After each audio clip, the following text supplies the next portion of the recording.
Ayan, hello good guys, good afternoon. Ito na yung update ng ating project. And kaliligo ko lang, katatapos lang namin guys. So puro ulan dito, puro ulan ang nangyayari. So ito na.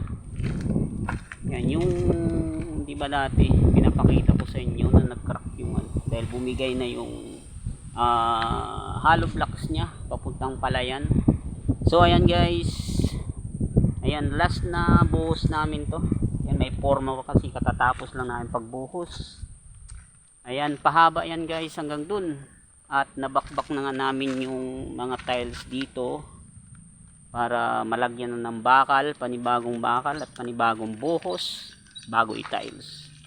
So ayan, mahaba yan guys. So ito na yung sinasabi ko sa inyo na ginawa namin retaining wool. Nakikita nyo guys, buhos yan simula original na lupa kasi malambot yan dyan, palayan. So binuhusan namin yan. Kung napapansin nyo, yan, ito yung ginawa nating forma, 8 feet ang haba, pero hindi naman namin napuno yan. So ayan, ano na tayo, tapos ng ating retaining wall. So yung taas niyan guys, hollow blocks na lang. So wala na, okay na yan, matibay na yan. So bali 6 na patong na lang yan mangyayari ng hollow blocks natin. Ayan, yan yung retaining wall.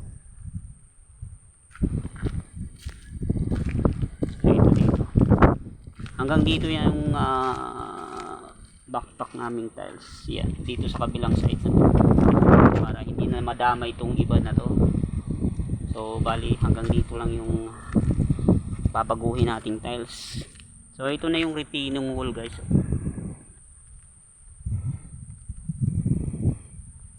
Yan, sulit na yung pagkabuhos niyan. Sagad na yan sa original na lupa. Inabot na namin yung pinakabuhos ng palayan na to.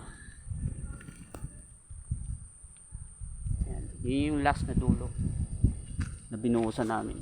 So katatapos lang nga namin magbuhos. So panibagong ano naman, asintada.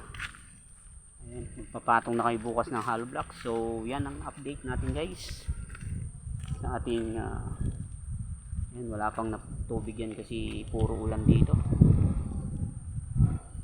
Yun, malapit pa naman to sa pulso. Yan, napapansin nyo. Yan. So, ayan, thank you so much. Yan yung update ng ating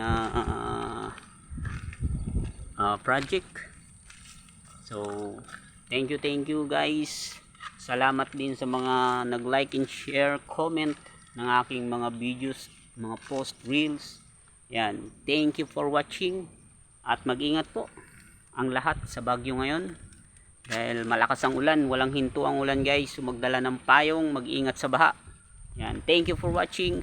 God bless us all.